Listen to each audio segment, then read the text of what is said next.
हम अक्सर एक चीज़ सुनते रहते हैं किन्नर समाज के बारे में कि किन्नर समाज में जो अंतिम संस्कार किया जाता है वो रात को किया जाता है। क्या ये सत्य है और अगर है तो क्या है इसके पीछे की कहानी? इसकी पीछे की कहानी वही है कि इतना साल जो हम अछूत की जीवन यापन किए, अछूत बन के रहे समाज में, समाज की कटाक्ष भरी बातें, तिरस्कार और जो ये क्रिटिसाइज करना, डिस्क्रिमिनेशन, ये जो सारी चीज़ें थी, ये कहीं ना कहीं किन्नरों को बहुत कुंठित करते थे। एक जगह पे, एक कोने पे धकेल दिया कि आप किन्नर हो, आपका कोई एबिलिटी नहीं है, आप कुछ कर नहीं सकते हो। तो जब आप एक इंसान को कोने में कर दोगे तो कुछ भी करेगा तो सोचेगा मैं छुपा के करूं। तो किन्नरों के साथ भी यही था कि समाज के डर से कि कोई मृत्यु हो जाए तो उसको कोई स्वीकार करे ना करे, उनकी अंत्येष्टि क्रिया में कोई सहयोग करे ना करे, इससे अच्छा है हम रात को अगर कोई भ्रमलीन हो जाए, कोई स्वर्गत हो जाए, तो उनको हम रात को उनका क्रिया करेंगे तो समाज भी नहीं देखेगा, हमारा क्रिया भी होगी। बाकी ऐसा जो अफवाहें होती है, दुनिया की बातें होती है कि किन्नरों का ये होता है, किन्नरों का वो होता है, ये ऐसा कुछ नहीं होता है। ऐसा कुछ नहीं है। आप समाज वालों ने हमको अपनाए नहीं थे तो हमको छुपा के करना पड़ता था। आज देखिए किन्नरों का अगर निधन होता है कहीं पे, कोई ब्रह्मलीन होते हैं तो उनका तो सामने अंत्येष्टि क्रिया होता है, जो जिस धर्म से है उस धर्म से उसका वैसे उस हिसाब से अंत्येष्टि क्रिया होती है। क्या सारी क्रियाएँ की जाती हैं अंतिम संस्कार के बाद जो भी पिंडदान होता है सब कुछ किया? ज़रूर। कौन करता है पिंडदान वगैरह? पिंडदान करते हैं, हमारे गुरु का कुछ होगा तो उनके लिए हम हैं, फिर हमारा कुछ होगा तो हमारे पीछे हमारे शिष्य हैं।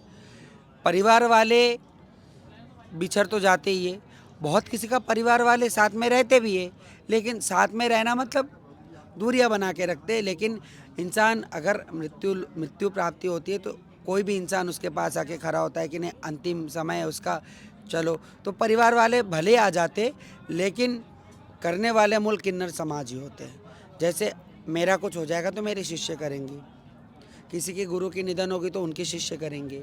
ऐसे जैसे गुरु हमारा बाप है ना, बाप का क्रिया तो बेटा ही करेगा, ऐसी बात है। जैसे माताजी ने अभी कहा कि किन्नर समाज को आज भी भेदभाव का सामना करना पड़ता है और हकीकत में ये चीज़ें हो रही है, आज भी भेदभाव हो रहा है। कैसे दूर होगी ये दूरियाँ और कैसे समाज के साथ चल पाएगा किन्नर समाज? वो तो समाज ही करेगा, समाज ही अपनाता है और समाज ही ठुकराता है। हम तो यही चाहते हैं कि सब किन्नर बच्चों को अपनाएं, माँ बाप अपनाएं, तो हमें मुसीबतों का सामना ही नहीं करना पड़ेगा। इतनी मुसीबतें हम लोग पाते हैं, घर से ठुकराए जाते हैं, माँ बाप ठुकरा देते हैं, भैया भतीजे ठुकरा देते हैं, आते हैं अपनी ज़िंदगी जीते हैं, अकेले ज़िंदगी जीते हैं, दुख में जीते हैं, सुख में जीते हैं, अपने आप हंसते हैं, अपने आप रोते हैं। घर वाले पूछते भी नहीं है? कोई नहीं पूछता है घर वाला तो, कोई याद भी नहीं करता है। कोई बच्चा छोटा आता है तो कोई बड़ा आता है। आपके पास अभी भी बच्चे छोटे बच्चे आते होंगे? हाँ, हमारे पास में अभी तो महीना भर का बच्चा आया हुआ है, एक हमारे वृंदावन में है, छोटा सा बच्चा है, 1 महीने का बच्चा है अभी। तो घर 1 वाले दिन का ही दे दिया माँ ने, एक दिन का ही दे दिया? 1 दिन का ही दे दिया हम लोगों को। हम पालते हैं, उनके माँ-बाप ठुकराते हैं, हम अपनाते हैं, क्योंकि हमें भी ठुकराया, हमें भी किसी ने अपनाया। तो ये सब देख के मन बहुत ज़्यादा वेदना में कुंठित होता होगा? कुछ नहीं होता है, अब तो अपने लोगों में रहते हैं, जिनके लिए हैं हम, उनमें ही रहते हैं हम लोग। अपने आप से हँसते हैं, अपने आप से लड़ते हैं, जो समाज बच्चा से लड़ भी नहीं सकते हैं। जो बच्चा आपके पास आता है कैसे लालन पालन करते हैं? कैसे उसकी शिक्षा की व्यवस्था हो पाती है? एक माँ की तरह पालते हैं, जैसे हमारी माँ ने हमें पाला, हमारे गुरु ने हमें पाला, ऐसे ही हम उसे पालते हैं। शिक्षा दिला पाते हैं उनको या अपने साथ ही रखते हैं? दिलाते हैं, बच्चों को पढ़ाते भी हैं, लिखाते भी हैं, सब अच्छा। हम तो यही चाहते हैं हमारा भविष्य खराब हुआ लेकिन आने वाली पीढ़ी का भविष्य खराब नहीं हो। माता जी, ये सब चीज़ें आज समाज में हो रही है, कैसे परिवर्तन होगा? समाज की बात करें तो आज भी समाज में ये चीज़ें चल रही है और जहाँ तक मुझे लगता है किसी ने सोचा भी नहीं होगा किन्नर समाज के लिए अभी भी आज भी दलित अगड़ा पिछड़ा की राजनीति तो चलती रहती है। कुछ भी नहीं है किन्नर समाज के लिए तो। सबसे पहले तो हम ये कहूँगी, समाज बदलना है तो पहले अपनी अपनी सोच बदलने पड़ेंगे। अपने अपने सोच बदलेंगे तो समाज बदलेगा। जो माँ कभी बेटी रहती है, अगर किसी माँ के गर्भ में बेटी आ जाए तो दुनिया उस बेटी को नहीं छोड़ती, उसे मार देते हैं।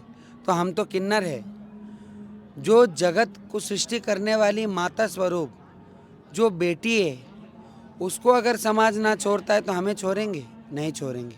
तो पहले तो अपना सोच बदलना पड़ेगा। हम अपना सोच बदलेंगे तभी जाके अपना समाज बदलेगा। अवेयरनेस करने पड़ेंगे, आने वाले पीढ़ी को ये समझाना पड़ेगा क्या महत्व है इंसान होने की, क्या महत्व है इंसानियत की, मनुष्य होने पर क्या करना चाहिए। देखिए, परमात्मा ने तो जितने भी प्राणी भेजा है इस दुनिया में, उनमें से किसी को बुद्धि ज़्यादा दी है, किसी को बुद्धि कम दी है, सबको शक्ति दी है, ताकत दी है, हर किसी को अपने अपने रोध विरोध की क्षमता भी दी है, लेकिन एकमात्र विवेक दिया है इंसान को। विवेक नामक जो रत्न है वो इंसान को दिया है, और बाकी इस विश्व में किसी भी प्राणी के अंदर वो नहीं है। एकमात्र इंसान है जो मनुष्य है, उसके अंदर विवेक नाम का रत्न है। तो अगर ये विवेक आपका जागृत नहीं हुआ तो आप मनुष्य नहीं हैं। आपको अगर मनुष्य बनना है, अगर परमात्मा की प्राप्ति चाहिए, अगर आपको सही में भगवत मार्ग में चलना है, तो पहले आपकी अपने विवेक की जागरण करनी पड़ेगी, तभी समाज बदलेगा।